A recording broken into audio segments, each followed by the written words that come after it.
Tonight, avoiding the worst, a commercial truck colliding with a train in Dorchester. That conductor took some evasive action, and I have no doubt ultimately saved the life of the driver of this triaxle truck. Plus, problematic plants. The best way of preventing is by educating people. London's growing concerns for environmentally sensitive areas.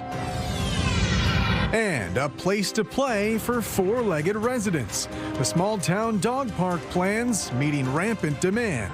It's almost a dog per every second house.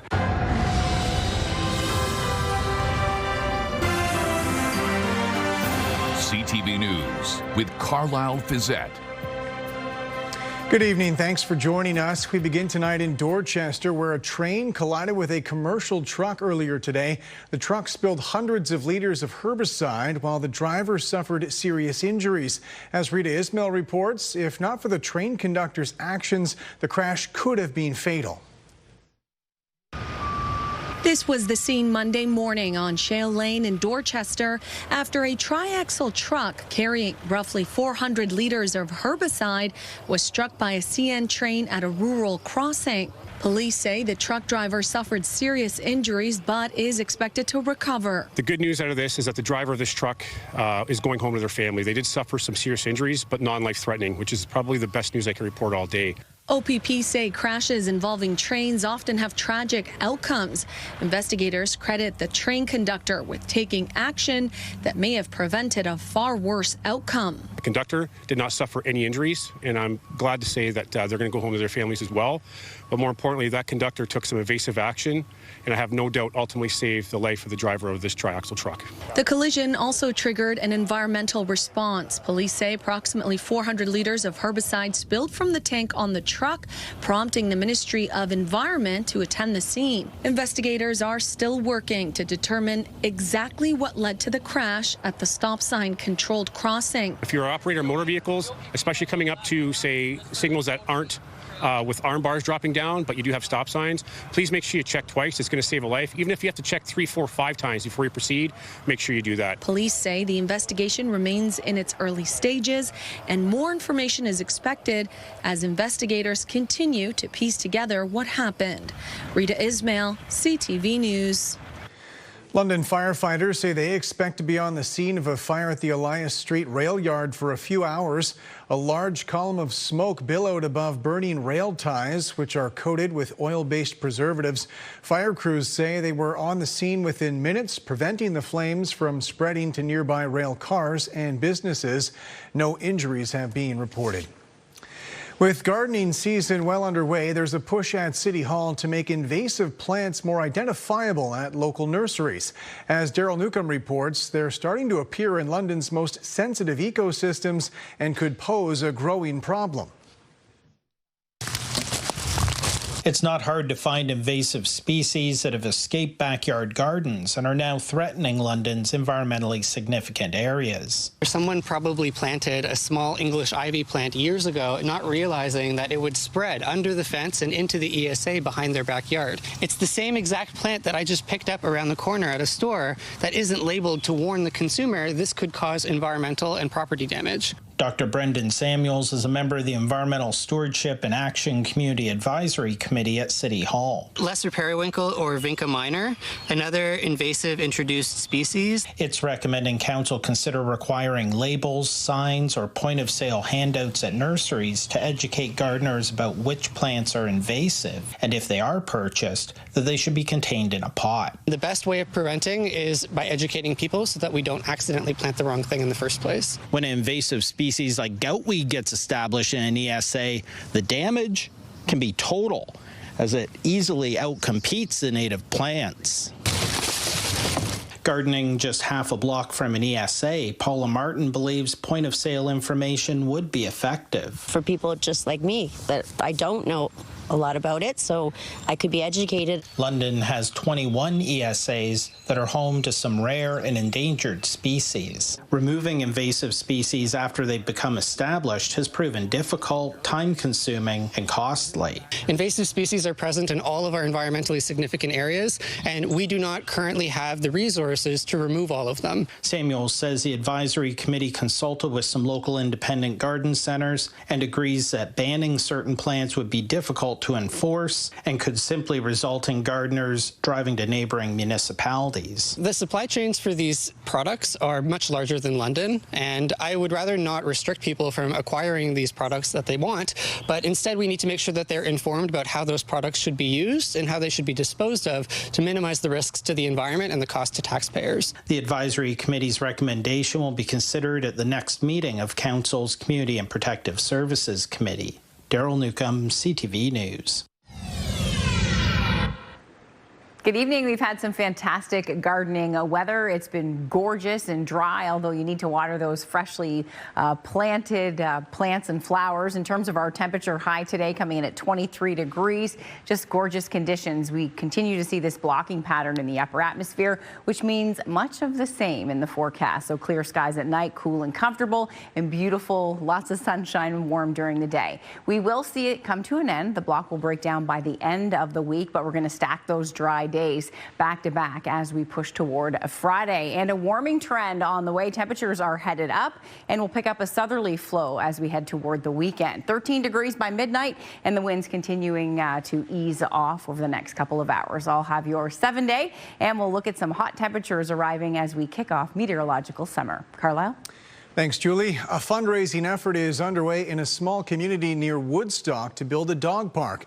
As Sean Irvin reports, a recent survey revealed just how common canine companions are in Embro. As early as late summer, it might be a challenge for baseball sluggers to retrieve a home run ball in the community of Embro. That's because the area beyond the left field fence here is slated to go to the dogs. That's right, this space has been staked and sniffed out for a new dog park. The township has been very kind to give us this land, so that has been a big start. The plan to create a space for dogs to run freely has been in the works for about a year. The concept began as you might expect. Pet owners were tired of driving their pups out of town. At this point, we've been taking them to various dog parks, Stratford, St. Mary's, Woodstock. To prove the park was needed in such a small community, a survey of the pet population was required. The results? 220 dogs so far that live in the village alone. And there's somewhere in the north of 400 houses, so it's almost a dog per every second house. With the positive tally, a dog park committee began to raise the $30,000 needed. More than 1/3 of the cash is already in the bank with the next fundraiser this weekend. This is not the first time Embro has come through with a community project, although this recently constructed splash pad was almost 10 times the price. Best gift we could ever give the kids in town. They love it. From kids to pups, right? Yes, for sure. And now that the dogs have an area to play just beyond the diamond, no doubt some pups will be waiting patiently to catch a home run shot. What's the odds of a fly ball coming over the fence there? And it's possible, yeah. The players are also welcome to try and get the ball back. Can people run too? Oh, yes. Yeah. they can if they want. Be prepared to be chased, though. Yeah. In Embro, Sean Irvin, CTV News. A trial began today for a local plastic surgeon charged with sexual assault. 65-year-old Robert Richards has pleaded not guilty over an incident from January 2023. The court has heard the woman involved in the case had an intimate relationship with Richards. She cannot be identified under a court order. The trial is expected to last a week. The inquest looking into the death of an Elgin Middlesex Detention Center inmate has entered its second week. Today, the jury heard evidence about the circumstances surrounding Drew Pearson's collapse before he was rushed to hospital. With more, here's Nick Paparella. After being booked at London Police Headquarters and then making a court appearance at the London Courthouse on December 27th of 2018, 29-year-old Drew Pearson was taken to the Elgin Middlesex Detention Center. As he made his way off the inmate transport truck, corrections officer Rick Kennett was the one in charge of his admission. He said he told me he had sore ribs or broken ribs. Kennett said as Pearson was searched, he was clearly in pain. He couldn't pick up his boots. The inquest has heard that Pearson was homeless at the time and was facing arson charges in connection to a blaze at a St. Andrew Street boarding house. Earlier, the jury heard taped recordings from other corrections officers who interacted with Pearson after his admission to EMDC. Andy Prentice told investigators when he saw Pearson, he was moaning and crying, saying he turned gray right there in front of us. He became unresponsive. Before wrapping up, he said, "It upset me. I don't think there was anything we could have done." After being rushed to hospital, Pearson would be pronounced dead from sepsis. The inquest looking into his death resumes on Tuesday. Nick Paparella, CTV News. Elsewhere, a trial against an 81-year-old London man got underway today, accused in a rash of assault cases involving Muslim women. In September 2024, a man was reported yelling derogatory comments at someone wearing a hijab near Berkshire Drive and Berkshire Place. Within minutes, another woman got involved. At the time, police said the suspect pulled out a knife before leaving on foot. James Henkel has pleaded not guilty to 6 counts, which include assault with a weapon. More than a year into a trade war with the U.S., and there seems to be a shift in cross-border traffic in Windsor. After months of steady declines, the numbers are starting to trend back up. With more, here's Travis Fortnum. With summer travel season on the horizon, the latest numbers from Windsor's crossings suggest traffic is holding steady and in some cases moving higher. In April, more than 457,000 vehicles crossed the Ambassador Bridge in either direction, up nearly 9% from April of last year. The Detroit-Windsor Tunnel also saw an increase with more than 324,000 crossings, up about 6% year over year. The head of Windsor-Detroit Borderlink says many people are still choosing Canadian, even as some of the initial shock of the trade war begins to fade. The Elbows Up campaign is still very relevant. The staycation that, Tourism Windsor Essex Peely Island promotes. A lot of people are just choosing to stay here or to stay local. Looking at the first 4 months of 2026 as a whole, the picture is a little more mixed. The Ambassador Bridge is down about 3% compared to the same point last year, but the tunnel is up about 2.5%, recording more than 1.24 million crossings through April. And Chudner says the gap between current traffic levels and the drops seen last year is continuing to narrow. Last year, 2025, we were down around 5%. This year, we're only down around 1%, and we're even actually very close to our previous traffic. And while it's passenger traffic that'll increase most this summer, the biggest shift right now continues to be on the commercial side. Sarnia's Blue Water Bridge beat the Ambassador last year as Canada's busiest commercial border crossing, and so far this year, it's holding on to that title. Through April, more than 652,000 commercial trucks use the Blue Water Bridge. That's about 22,000 more than the Ambassador Bridge. But an even bigger shakeup could be just around the corner.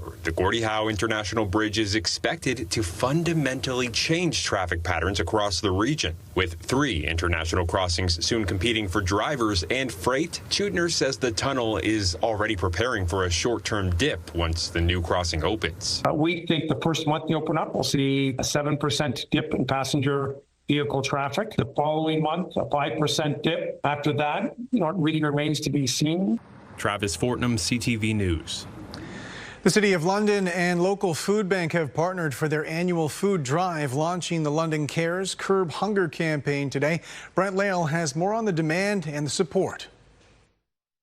We just ran the numbers for the first 3 months of this year versus the first 3 months of last year, and we're already up 11.2% in terms of Londoners coming to us. The London Food Bank and the City of London are asking for your help.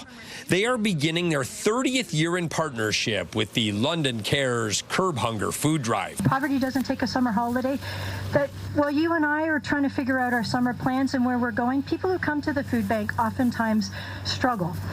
And they've got kids at home. It becomes a really difficult time. The campaign runs for the next 2 weeks, and it's simple.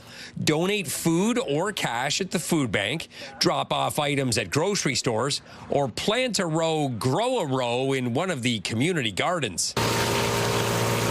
I've seen people in every garden throughout the city either grow a row or sometimes even an entire plot of food to share with Londoners through the food bank. You can just plant a little bit extra, take that fresh produce to the food bank, and the food bank will be able to distribute it right away to Londoners who would like to try what you've grown. It's neighbors helping neighbors. And through this campaign alone, over 86,000 pounds of food was donated to the London Food Bank and got back into the hands of Londoners. Ultimately, it's taking pressure off of a family or an individual who is struggling to make ends meet. During the month of March, we had almost 6,000 families come to us, 17,000 individuals. About 9% of Londoners come to the food bank. So it's really important. Thank you so much for all the support. It's pretty amazing. Brent Lale, CTV News. A local family have been given a chance to reconnect with their history through an heirloom that sat untouched for decades. Lauren Stallone has more on the letter and its return almost a century after it was written. More than 25 years ago, Michael Archer was renovating his former London home when he found something unexpected. We'd just taken out the last closet that hadn't been renovated yet with the old lath and plaster and ripping it apart. And when the dust settled, I looked down and there was a yellow letter laying in the rubble. The letter, dating back to August 13th, 1929, written by a man named Charles Slater. He worked on the lake freighters, and he was stuck up in Port Arthur or Fort William, which is now Thunder Bay, and he just was writing to his father and saying, I don't know when we're coming home because there's no grain coming out of the west. Unable to track down any surviving relatives of the Slater family at the time, Archer and his wife, Christina, decided to hold on to the heirloom for safekeeping. Had this letter stored and protected away for like 25 years. But just last week, they decided to give it another try. I guess it just occurred to me to try media to see if I can find the descendants. I was scrolling Facebook and specifically London, Ontario Facebook group, and I happened to see the homeowners posting about finding a treasure trove, a time capsule in a closet that they're renovating a few years ago. I knew I could help. Genealogist Marissa Cooper began conducting extensive research where she was able to get a hold of the Power family. Charles Slater had 3 full siblings, 4 step siblings, and 1 half sibling, a young woman by the name of Audrey Slater, who married into the Powers family. I am married to Aaron Powers, and it's his grandmother's half-brother that wrote the letter to his father back in 1929. The Archers say they were relieved to finally return the letter to its rightful owners. They were very appreciative. We were really surprised. He was like, oh my goodness, it's the long-lost uncle we've always waited for. We met Christina on Sunday, and she's been absolutely lovely. She painted us a beautiful picture that's got documentation from all the different parts of the story. Now, Charles's family says they're looking forward to learning more about their uncle and the life he lived almost a century ago. It actually includes a book that he recommended to his father called All is Quiet on the Western Front by a German. He married and he never had any children, but he did quite well for himself. Charles Slater passed away in 1984. Lauren Stallone, CTV News. When we come back, debating recession in Parliament, Canada's elected leaders considering the consequences and pointing fingers. Plus, Canadian auto parts and the Korean military, details on a new partnership and what it could mean for Canada's new submarines.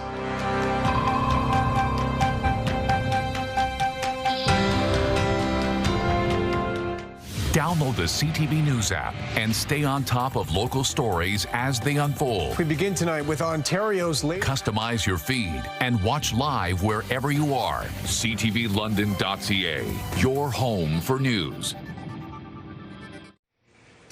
Welcome back. In Ottawa, the federal Conservatives are painting the country's current economic outlook as a liberal recession. Data from last week indicates Canada has entered a technical recession, but economists are downplaying the significance of consecutive GDP drops. With more, here's Abigail Beeman. My work is done. Mark Carney tries his hand at a home building site, but wasn't taking questions about a recession after Statistics Canada reported Friday Canada's economy contracted slightly for 2 straight quarters. Not from journalists nor opposition in the House of Commons. While Canadians are starving, losing their jobs and missing mortgage payments, and Mark Carney has created the only G7 economy in a recession, he is hiding from accountability. Leaving other ministers to answer. Canada is the most integrated country in the world with the United States. They have declared a trade war on us.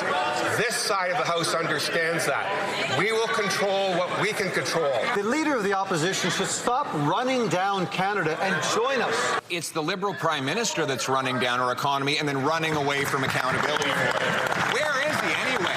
Conservatives are calling for an emergency debate on the recession, as Liberals don't seem to all be on the same page in terms of messaging. I do know that people in my riding are hurting. So I listen to people talk about housing prices. I listen to people talking about food prices and about incomes that are too low. And so that's what we're working on here. Not. I'm not. That all indications are that it's shallow and that we're coming out of it. I believe them. Late this afternoon in the House, the Speaker decided against an emergency debate, saying he doesn't believe it meets the requirements. Abigail Beeman, CTV News, Ottawa. A new partnership was announced today between Canadian auto parts makers and a South Korean military company. With more on what this could mean for the industry's direction, here's Judy Trin. A united front to announce a new partner in a plan to strengthen the auto sector. How Canada's auto sector can pivot. The diversification plan now includes using Ontario steel to manufacture Hanwha's Howitzer K9 and other vehicles in Canada. The South Korean defense company has thousands of orders from 6 NATO countries for these armored vehicles. Making them in Canada could be an important lifeline for the hard-hit industry. The economic activity that comes from that deal for automotive is the equivalent of 1 new car plant here. And so what that means is probably 15,000 direct jobs. The steel in the vehicles will come from Sault Ste. Marie's Algoma Steel, where about 1,000 people have been laid off. We are the only steel producer in Canada that can make ballistic-grade steel for defense applications. It's a great opportunity to be part of a consortium. But it's all contingent on Hanwha winning the massive bid to build Canada's fleet of 12 new diesel-electric submarines. Last month, the South Koreans sailed the KSS-3 to Victoria to show it off. The submarine, built by German competitor TKMS, is still under construction.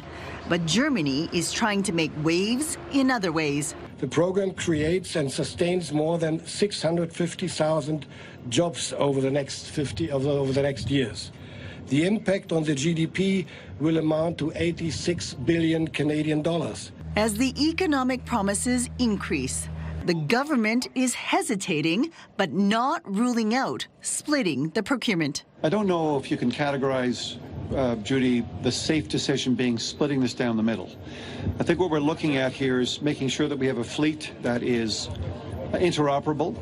Both the South Koreans and the Germans are offering significant industrial benefits. The Prime Minister says he'll make his decision before the end of June, just before the July 1st deadline for reviewing the Canada-US-Mexico Free Trade Agreement. Judy Trin, CTV News, Ottawa. On the desk with Julie now, coming out of what was a beautiful weekend. Yeah. Not too hot, not too humid, great temperatures, lots of sunshine, nothing to complain about. I mean, last week you called it the Goldilocks weather. It still feels like we're in that zone, for sure, although I know it sounds like things are shifting a bit as we go through the week. Yeah, still quite pleasant heading into tomorrow, but a day-to-day warming, and we're going to get to that in just a second. But I do have some video to share with you this evening coming to us from Kamoka. Thanks so much, Courtney Vasiloff, for sending this in. This is a dust devil. and they can form on days like today, hot and sunny. Now it creates this pocket of rising air, and a little surface micro low develops, and the air surrounding it rushes in and begins to spin quite quickly, and that creates this vortex that picks up the dust. Now they form on the ground on clear, calm days, and they only last a few minutes. Thanks again for sending that video in. 23 degrees our high today, 7 degrees our low. We're sitting at our high. Midwestern Ontario a bit cooler today along that shoreline of Lake Huron, 20 to 21 degrees as we head towards Kitchener-Waterloo. Gorgeous conditions this evening. We have to head to Western Canada to find some watches and warnings. It is cool and wet in Calgary. Dealing with some windy conditions in parts of southern Alberta. Edmonton under a warning as well with some rainfall. Now they are on the periphery of the blocking pattern, so they're dealing with the cool conditions and some wet weather. As we travel just a bit further east, we have heat warnings, and that's under the warm and dry sunny side of the blocking pattern. So all of this warm air, it's made its way to northern Ontario, but it's really been beautiful across the region with low humidity. So with this block in place, we've remained under that cool northerly flow in the upper atmosphere. Not a whole lot moving, but the block will break down by Friday. So Friday we'll see the winds return out of the south, and temperatures are going to be heading up every day. Overnight, cool and comfortable. I hope you've had your windows open. It's cool in the mornings though, but really just beautiful to let that gorgeous fresh breeze in. We can keep the air conditioners off this time of year and the heaters, and we generally don't get to see an extended period like this for long, so hopefully you are enjoying it. Sunshine continues Tuesday, Wednesday, Thursday, Friday, so yes, back-to-back sunny days. We're going to string the sunshine and gorgeous conditions, and you will notice the humidity start to creep back in by Thursday. So conditions will be shifting, will be heating up, and definitely be talking about some summer-like conditions. 25 degrees as we head into tomorrow afternoon. As we head into your Wednesday, 27, 29 on Thursday, mainly sunny, and then Friday a mix of sun and cloud. We could pick up some rain Friday night, and then we have the opportunity for some showers Saturday and Sunday. Many of you, I know, gardening farmers are probably looking for some rain at this point, so the chance for rain over the weekend and the risk for thunderstorms. Now, June 1st is the start of meteorological summer, and we've really shifted gears into some summer-like conditions as we head towards the end of the week. And Monday, a mix of sun and cloud and 28. Even those overnight lows, note those, really starting to come up as well. So a couple cool nights on the way, tonight being one of them, and heading into tomorrow. So temperatures dipping down anywhere 8 to 9 degrees. Lots of sunshine in the forecast to get you through the week. Things will start to shift by Friday, and then Friday night into Saturday, we could see some light rainfall. Probability on the lower end at this point, Carlyle, just a 40% chance of showers. So this isn't a big low. We're not seeing a pattern shift where we're expecting copious amounts of rain. Conditions look to improve in Midwestern Ontario Sunday, back into a mix of sun and cloud and 25 and 27 on a Monday. So really shifting gears into some summer-like conditions this week, although the conditions will remain comfortable until we hit Thursday, Friday, and that's where you'll really start to notice a change. All right, Julie, thanks very much. Coming up, a cautionary tale about a timeshare, the warning to read the fine print before committing. So what has your dog recently turned into a toy? I came home to quite the surprise the other day. Fred is innocent, and I will defend him forever. Join us on the show tomorrow morning at 8:15.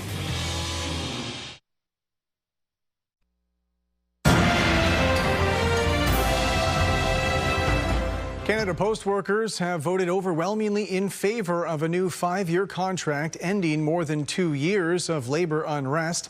Union leaders representing about 55,000 employees say more than 85% back the deal, which includes wage increases of 6.5% in the first year and 3% in the second. Workers had taken job action multiple times during the lengthy dispute. The Canada Post CEO said he's pleased with the outcome, calling it a step toward restoring stability and confidence in the postal system. A recent ranking of the world's top universities shows nearly all Canadian schools are losing ground.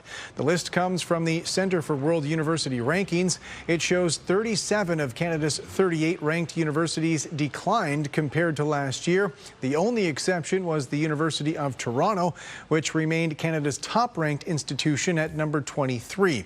The rankings evaluate more than 21,000 universities around the world based on things like education quality, employability, and research output.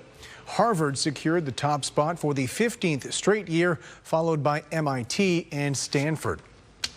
A Toronto woman says she regrets purchasing a timeshare property, claiming she was not properly informed of what she was signing up for. She's on the hook for thousands of dollars over several years, which, as Pat Foran reports, was all available in the fine print. I just want to get out of it. Gerlin Galligan of Toronto saw an ad on Facebook to have a 3-day, 2-night stay at a resort in Collingwood. It was a promotional offer with a discounted price, and she had to agree to sit through a sales presentation. They offered us timeshare. Galligan signed a contract to pay almost $22,000 for a vacation package and agreed to pay $205 per month for 2 years. After that, the payments will increase to $309 at almost 17% interest for 96 months. She says she was unaware there were also annual fees. Like, if I should have known that I will be paying $1,200 to $1,600 yearly, even if you're not using the resort, I would never sign it. She signed the contract in October and decided in November she wanted to cancel it, but by then it was too late as the 10-day cooling-off period had passed. There's no way out. It's very unfair for consumers that it's only 10 days. Galligan signed the contract with Vitality Vacations of Collingwood. A spokesperson told CTV News Vitality Vacations operates in full compliance with Ontario consumer protection laws. Ms. Galligan contacted our team to cancel. At that point, her loan had already been processed and funded. CTV News reached out to the Canadian Resort and Travel Association, which tries to educate consumers on timeshares. You are obligated under a contract. There's a loan that's involved. There's a financing that's involved in this, and there's an obligation to stay for the term. Getting out of a timeshare contract is difficult, and companies that claim they can cancel timeshare contracts for a fee may not be able to. That is absolutely not real. Some people take advantage of poor consumers that are just trying to find an exit. Galligan says she regrets signing the contract. I want to share my story for other people to be very careful into getting into timeshares. Pat Foran, CTV News. Canadian food bank officials released their latest poverty report card, grading Ontario as one of the worst provinces. The report found a quarter of Canadians are experiencing food insecurity. Overall, Ontario received a D- grade. The report says the province's poverty rate is above the national average at 12.5%, with the food insecurity rate at more than 25%. The Ontario government also received a failing grade for its legislative process. Stocks sank today as the price of oil climbed higher. In Toronto, the TSX lost 34 points. In New York, the Dow gained 46. The Nasdaq added 114. The Canadian dollar down 1/5 of a cent today. On commodity markets, gold fell more than $86 an ounce. Oil gained almost $5 a barrel. Still ahead, reversing the trend, Canadian nicotine use creeping back up through a wave of new products. Welcome back. New research shows Canadian nicotine use is rising. That's reversing a trend pushed by Health Canada, trying to get tobacco use under 5% by 2035. However, as Pauline Chan reports, there are more ways than ever to get a nicotine hit. Imperial Tobacco launched the first nicotine pouch in Canada in 2023. They used lifestyle advertising with happy young people in a social setting or in association with athletics, just like cigarette lifestyle advertising of the past. So now, while tobacco use is declining, the Canadian Cancer Society says nicotine use is once again on the rise, especially in young people. The overall trends in nicotine use are very discouraging. Among high school students in grade 12, Canada-wide, 27% are vaping. That is stunningly high. They're asking health officials to set an additional target of under 5% nicotine use by 2045. Part of the concern is that vaping products and nicotine pouches have become gateways to nicotine addiction. And once you're addicted, you might be addicted for life. You might be switching later to smoking or other tobacco products or to vaping. Vaping is particularly high among teens and young adults. For nicotine pouches, it's people in their 20s. As of 2022, we have 730,000 Canadians who vape who have never smoked. That's undoubtedly higher today. The message is aimed at federal and provincial health authorities. Across the country, we should have minimum age 21 for tobacco and e-cigarettes, as PEI has done. There should be a ban on promotional incentives and price promotions, as Nunavut has done. Smoke-free outdoor places in all provinces.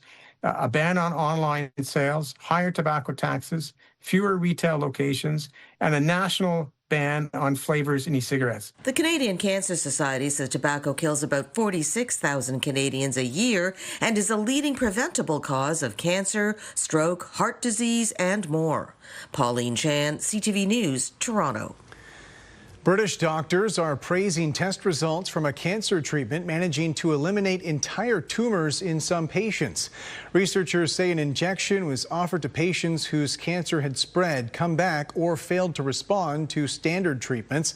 The drug targets cancer cells and blocks multiple signals that help those cells grow and spread.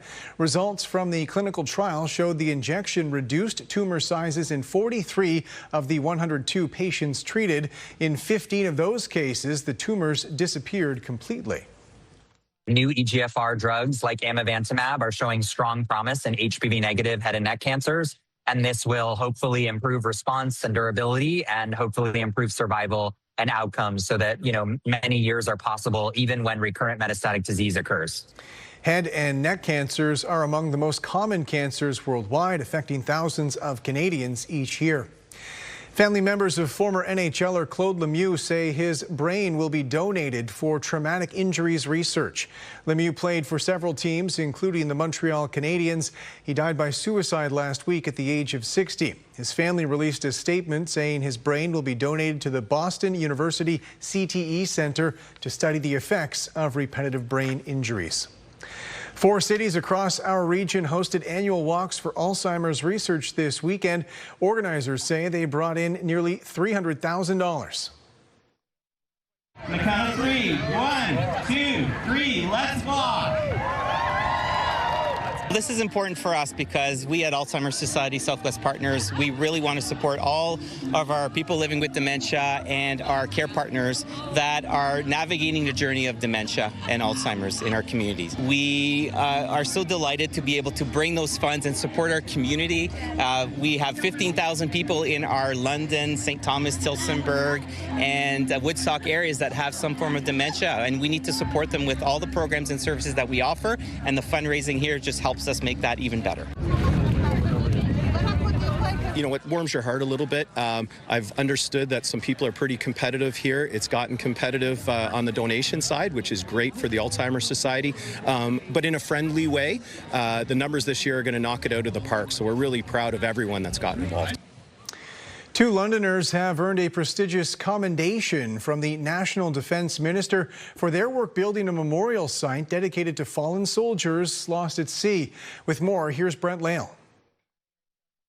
Their work celebrating veterans has earned them a remarkable honor. To be nominated for this award at a national level for my contribution was totally out of the blue. Overwhelmed by the nomination and the acceptance of the award. Barry Murphy and Rob Campus of London have each been awarded the Minister of Veterans Affairs Commendation for their work on the Battle of the Atlantic Memorial at HMCS Prevost. The pair were nominated for the commendation by Honorary Captain Jeff Topping of the Royal Canadian Navy for their years of hard work designing and constructing this memorial. Barry, a professional landscape architect, responsible for design, construction, making sure the physical plant that you see today happened. And Rob, is generally behind the scenes, doing the hard work, the heavy lifting, the finances, making sure all the names are correct and everything is in place. Camphus, a retired lieutenant commander, has been the driving force behind both the hillside and new memorial. With 1,900 names inscribed, his favorite aspect is seeing families come to visit. 3-4 generations after the fact, and we have parents pointing out to their 12-year-old children individual names saying this was your grandfather. Murphy, a civilian, contributed to the landscape and design. His leadership included making the site accessible. We had to make sure that the paving and the like was flat and accessible, as well as design the lighting that would uplight the panels at night. This monument just isn't only for daytime, it's also celebrated in the evening. The duo each received a plaque illustrating their contribution, as well as a lapel pin to wear as civilians or on uniform. The commendation is very specific into volunteer work benefiting veterans. It is very prestigious. There's not that many across the country that are awarded each year. Brett Lale, CTV News. Let's head to the Grand Bend Yacht Club. This is our photograph of the day. There was a sailboat race over the weekend. Thank you so much to Rebecca Clothier for sending this photograph in. Meteorological summer delivers with day-to-day warming and lots of sunshine as we move through the week. The humidity makes a comeback Thursday into Friday, and the next opportunity for rainfall coming our way this weekend. The Prime Minister of Sweden dodged a question over the weekend when he was asked about Canada potentially joining the European Union. It's not for me to say, but the European Union is a very welcoming club for like-minded. The federal government is about to enter negotiations for an aerial surveillance system developed in Sweden, while also considering buying new fighter jets from a Swedish manufacturer. The International Cricket Council has suspended Cricket Canada. Council members say the suspension is effective immediately in response to what are described as serious breaches of membership obligations. Despite the suspension, Canadian players will still be allowed to compete in sanctioned events. However, Cricket Canada will have to follow a set of conditions aimed at fixing governance and administrative issues to restore membership. Toronto police say they've confiscated a large number of counterfeit soccer jerseys. Police say it's their largest ever counterfeit soccer jersey seizure, worth more than $3.5 million. They say they executed a search warrant at a warehouse in Mississauga, where they found more than 16,000 fake jerseys, as well as 2 counterfeit World Cup trophies. Police say they've laid multiple charges against 2 suspects, including fraud over $5,000. Less than 2 weeks from Canada's opening match at the FIFA World Cup, and there are still plenty of tickets available. However, they aren't cheap, and as Kamil Karamali reports, that's impacting how fans are planning to watch if they can't afford to get in the stadium. It's been a lifelong goal for Joshua Cateau to watch a FIFA World Cup match in his own backyard, but those dreams dashed with one look at the ticket prices. I feel like it really pushes the game out of reach for a lot of people who want to be there and want to show up. And it's really disheartening. Lots of tickets for World Cup matches in both Canadian host cities up for grabs less than 2 weeks out. Canada's first match in Toronto not going for anything cheaper than $3,000, but other games ranging from $600 to just over $1,000, and that's just part of the overall cost. Hotels are very expensive in Vancouver and Toronto. Airline flights are very expensive right now. But it's not just the matches that aren't selling out. Vancouver's official viewing party showing large clusters of seats still available to its fan festival. Officials, though, not sweating it. As people are starting to make and lock in their summer plans, we have quite a bit of confidence that people will secure their seats. The cheaper option, coming here to bars and restaurants broadcasting the games, but getting official FIFA branding at your establishment, not as easy as it sounds. You don't want to be necessarily using FIFA's big IP assets, nothing that sort of suggests or even comes close to suggesting that this is an official venue. The City of Toronto's guidelines say businesses can't use words like FIFA, World Cup, or show the trophy to reel in customers, with the city able to issue fines or even lay charges, unless they've partnered with FIFA's official sponsors like this Toronto bar. We have brand partners that are directly associated with FIFA and the World Cup, and obviously it's through them and the tools that they provide that we're kind of bring the whole space together. Those spaces, likely where these fans will end up. It's really upsetting to see ticket prices where they are, with prices still a bit over the top. Kamal Karamali, CTV News, Toronto. Hawaii's Kilauea volcano is erupting again. Lava could be seen bubbling up last night. National Weather Service officials say an episodic fountaining eruption was expected within the summit. Fountaining episodes typically last less than 12 hours, but ash can remain in the air longer depending on wind and weather. The volcano on Hawaii's Big Island has been erupting on and off since late 2024. London's top stories. We have breaking news tonight out of Ottawa. The latest in the breaking news alerts. I'm tracking an area of severe weather. It'll start. And watch live. A developing story now from City Hall where. Download the CTV News app.